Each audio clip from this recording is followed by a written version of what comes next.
여러분 소름 돋을 준비하세요. 이번 순방 일정에서 언론이 거의 다루지 않은 나라가 하나 있습니다. 튀르키예. 하지만 여기서 한국이 보여준 한 수는 단순한 방문이 아니었습니다. 지금 세계 물류 지도가 조용히 흔들리고 있습니다. 그리고 아무도 예상하지 못한 자리에서 한국이 유럽으로 가는 새로운 길에 올라섰습니다. 결론부터 말씀드리게요. 이번 튀르키예 일정은 한국이 에너지, 방산, 물류를 넘어 유라시아의 새로운 축에 공식 진입한 순간이었습니다. 그리고 이건 단순한 뉴스가 아닙니다. 구조입니다. 왜냐하면 중국의 1대1로가 흔들리는 틈에서 미국과 유럽도 잡지 못한 공간에 한국이 조용히 들어갔기 때문입니다. 여기서 많은 사람들이 놓치는 포인트가 있습니다. 사람들은 튀르키예를 나토 안에서 말 안 듣는 나라, 드론 잘 만드는 나라 정도로만 생각합니다. 하지만 잠깐 여기서 짚고 넘어가자. 튀르키예는 지금 유럽과 중앙아시아를 잇는 육상 물류의 관문, 즉 중간회랑의 핵심 국가입니다. 그리고 이번 순방에서 한국은 이 회랑에 정식으로 발을 들였습니다. 이건 그냥 경제 협력이 아닙니다. 길을 확보한 나라와 길을 잃은 나라의 미래는 완전히 달라집니다. 한때 세계 물류의 중심은 바다였습니다. 컨테이너를 실은 선박이 한국에서 출발해 수에즈 운하를 지나 유럽으로 향하는 길. 그런데 말입니다. 지금 이 길이 불안정해졌습니다. 수에즈 운하 봉쇄, 홍해 위기, 그리고 강대국 충돌까지 한국 기업들은 조용히 고민하기 시작했습니다. 우리가 유럽으로 가는 다른 길을 찾을 수는 없을까? 바로 여기서 등장한 나라가 튀르키예입니다. 튀르키예는 지도를 펼쳐놓고 보면 그냥 하나의 국가가 아닙니다. 아시아에서 출발한 물류가 카스피해를 건너 코카서스를 지나 흑해를 통과하지 않고 그대로 유럽으로 진입하는 루트. 이 길의 중심에 튀르키예가 있습니다. 그리고 이 루트는 지금 전 세계가 다시 계산하는 중입니다. 중국은 1대1로가 흔들렸고 러시아는 제재로 막혔고 유럽은 에너지 위기로 길을 잃었습니다. 그때 조용히 남은 길 하나, 바로 중간회랑. 한국은 지금까지 바다를 기반으로 성장한 국가였습니다. 조선, 해운, 항만, 수출. 하지만 한국이 육상 물류 네트워크에 들어간 적은 역사상 한 번도 없었습니다. 그래서 이번 장면이 중요한 겁니다. 한국이 처음으로 유라시아의 육상축에 올라선 순간, 이건 감정이 아니라 국가 전략의 지형 변화입니다. 그리고 여러분, 더 놀라운 사실이 있습니다. 튀르키예는 이 회랑을 단순 운송 루트로 보지 않습니다. 이들은 국가 재건 프로젝트로 보고 있습니다. 왜냐하면 2023년 대지진 이후 튀르키예는 100조 원 규모의 재건 예산을 풀어야 했고, 이 과정에서 도로, 철도, 항만, 터널, 에너지, 병원, 스마트시티까지 모든 시스템을 다시 깔아야 합니다. 여기서 누가 필요합니까? 터널 세계 최강 한국, LNG, 지열, 스마트 인프라 경험 한국, 초대형 EPC 수행국 한국. 이건 그냥 사업이 아닙니다. 두 나라가 서로를 다시 일으키는 장면입니다. 하지만 진짜 반전은 지금부터입니다. 튀르키예는 단순히 길을 가진 나라가 아닙니다. 이 나라는 전쟁 방식 자체를 바꾼 나라입니다. 바이락타르 TV 드론, 우크라이나 전장에서 전 세계 군사 교과서를 바꿔버린 기술, 그리고 한국은 K9 자주포로 지상 화력의 표준을 다시 썼습니다.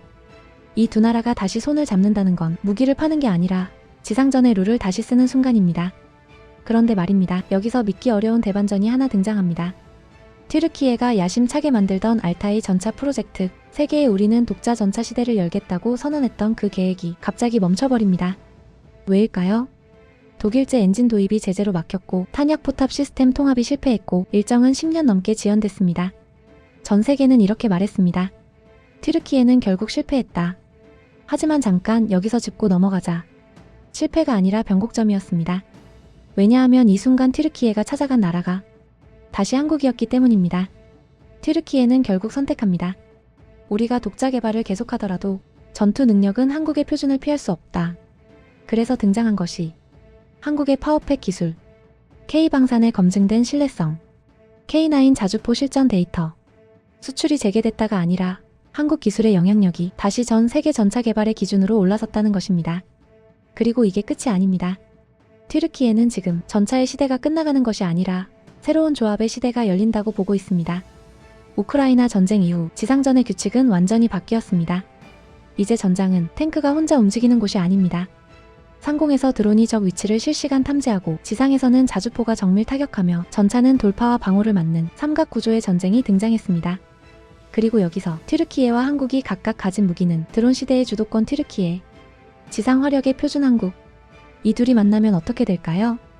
이건 단순 협력이 아니라 지상전 교과서가 다시 쓰이는 순간입니다. 많은 나라들이 자신들의 무기를 홍보하고 과시하는 동안 한국은 전혀 다른 전략을 사용합니다. 과시하지 않고 동맹을 흔들지 않고 현지 생산과 기술 공유로 신뢰를 얻고 그 결과 한국은 미국이 불편해하지 않는 선에서 유럽과 중동, 중앙아시아로 동시에 확장하는 유일한 국가가 되었습니다. 한국은 지금 어떤 편도 들지 않으면서 모든 편과 연결되는 구조적 위치를 확보했습니다. 이건 외교가 아니라 살아남는 나라의 방식입니다. 이제 퍼즐이 맞춰집니다. 중간해랑 진입, 한국이 유럽으로 가는 새로운 길 확보, 알타이 이막 협력, 지상전의 새로운 규칙 연결, 재건 시장 진입 가능성, 도로, 항만, 발전, 병원까지 모든 산업 연계. 이건 사업이 아닙니다. 국가 서사의 확장입니다. 그리고 세계는 조용히 깨닫기 시작합니다. 한국은 더 이상 반도에 갇힌 나라가 아니다.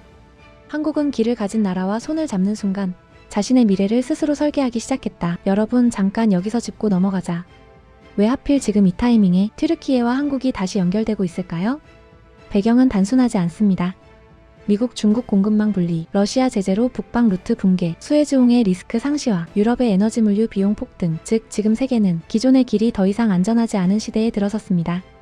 그리고 이런 시대에는 무기를 많이 가진 나라가 아니라 길을 가진 나라가 주도권을 갖습니다. 전 세계가 조용히 계산을 다시 하는 이유가 바로 이것입니다. 튀르키예는 단순히 물류 국가가 아닙니다. 이 나라는 지금 나토 내부의 독립 변수입니다.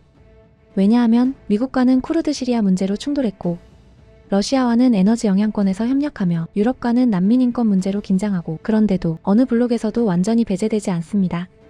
이건 말이 아니라 전략입니다. 튀르키예는 스스로를 누구의 하위 파트너가 아니라 새로운 축의 중심으로 재정의하고 있습니다. 그리고 이 축에 지금 한국이 조용히 들어가고 있습니다. 여기서 많은 나라들이 하지 못하는 선택을 한국이 하고 있습니다. 한국은 미국과 반도체 안보 공조, 유럽과 배터리, 친환경 산업 협력, 중동과 에너지, 방산 파트너십, 인도, 동남아와 제조 포트폴리오 확장. 그런데도 어느 한쪽을 자극하지 않습니다. 다시 말해, 블록 안에 있으면서 블록 밖의 공간을 확장하는 국가. 이건 외교의 실력이라기보다 신뢰 기반의 구조적 자리입니다. 그래서 튀르키예가 선택한 겁니다. 한국은 누구의 적도 아니고 누구에게도 조건을 강요하지 않는 나라. 이런 국가만이 혼란기의 새로운 축이 될 수 있습니다. 많은 사람들은 튀르키예 재건 시장을 100조 원 규모 사업으로만 봅니다. 이건 돈이 아니라 국가 시스템을 다시 깔아야 하는 과정입니다. 도로는 물류를 바꾸고, 항만은 해상 이동을 바꾸고, 철도는 내륙 이동을 바꾸고, 병원, 주택, 전력은 도시를 다시 만듭니다. 그리고 이 과정에서 한국이 가진 EPC 역량은 단순 건설이 아니라 한번 깔리면 30년, 50년 유지되는 국가 구조입니다. 즉, 한국이 이 시장에 들어간다는 건 1년 프로젝트가 아니라 세대 단위의 영향력을 만든다는 뜻입니다. 지금 세계는 한국을 예전처럼 보지 않습니다.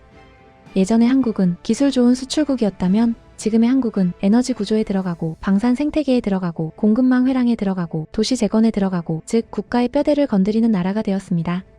그래서 해외 분석가들이 이렇게 말합니다. 한국은 더 이상 국가 단위가 아니라 플랫폼 국가로 움직이고 있다. 조용하지만 한번 들어가면 빠지지 않고 신뢰로 영역을 확장하는 나라. 이건 단순한 성장 스토리가 아닙니다. 국가 브랜드의 성숙기입니다. 불과 몇 년 전만 해도 해외 언론에서 한국을 다룰 때 주된 표현은 이랬습니다. 빠르게 성장한 기술 국가, 중견 수출국, 반도에 위치한 전략적 국가. 하지만 올해 들어 표현이 완전히 바뀌었습니다. 해외 정책 분석 보고서에서 등장한 문장들입니다. 한국은 단순한 공급자가 아니라 구조적 파트너로 자리 잡고 있다.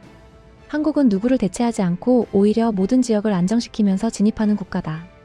터키의 전략적 방향 전환은 한국을 중간해랑 구도 안으로 끌어들이고 있다. 이건 단순한 칭찬이 아닙니다. 역할이 바뀌었다는 선언입니다. 유럽의 분위기는 미묘합니다. 왜냐하면 유럽은 러시아 루트를 잃었고 중국 1대1로에 의존할 수 없으며 중동 불안으로 해상 루트가 흔들렸기 때문입니다. 그래서 유럽이 지금 가장 예민하게 지켜보는 국가가 등장했습니다. 바로 한국입니다. 유럽 경제지에서는 이렇게 적었습니다. 한국은 해상 공급망의 대안이 아니라 유라시아 회랑의 새로운 설계자로 등장했다. 그리고 조용히 덧붙입니다. 만약 한국이 튀르키예와 깊게 연결된다면 유럽은 새로운 선택지를 갖게 된다. 즉, 유럽은 한국을 경계하면서도 필요로 합니다. 여기서 많은 사람이 놀랍니다. 아니, 한국이 이렇게 영향력을 넓히는데 왜 미국이 뭐라고 하지 않지? 미국이 한국을 불편해하지 않는 이유는 단 하나입니다. 한국은 동맹을 대체하지 않고 영향권을 흔들지 않고 현지 생산과 기술 공유로 신뢰 기반 확장을 하기 때문입니다. 즉, 한국은 미국과 경쟁하지 않으면서 미국이 못 들어가는 공간에 들어갑니다. 그래서 미국 전략가들은 이렇게 말합니다. 한국은 동맹을 불안정하게 만들지 않으면서도 영향력을 확장하는 유일한 국가다. 가장 흥미로운 변화는 여기입니다. 예전에는 한국이 해외 시장에 진출했습니다. 하지만 지금은 반대입니다. UAE가 먼저 한국을 찾고 사우디가 수소네옴 협력을 제안하고 카자흐스탄, 우즈베키스탄이 공급망 협력을 요청하고 튀르키예가 회랑과 전차 재건 연결을 제안합니다. 이건 수출국의 위치가 아닙니다. 이건 한국이 오면 구조가 안정된다는 신뢰의 결과입니다. 그래서 해외 전문가들은 말합니다. 한국은 더 이상 세계에 반응하는 나라가 아니다. 이제는 세계가 한국에 반응하고 있다. 즉, 이제 선택하는 나라는 한국입니다. 여러분, 이것이 바로 우리가 이 이야기를 끝까지 따라온 이유입니다. K-아우라와 함께라면 세계는 단순히 뉴스가 아니라 구조로 보입니다. 여러분의 의견은 어떠신가요? 자유롭게 댓글로 남겨주세요.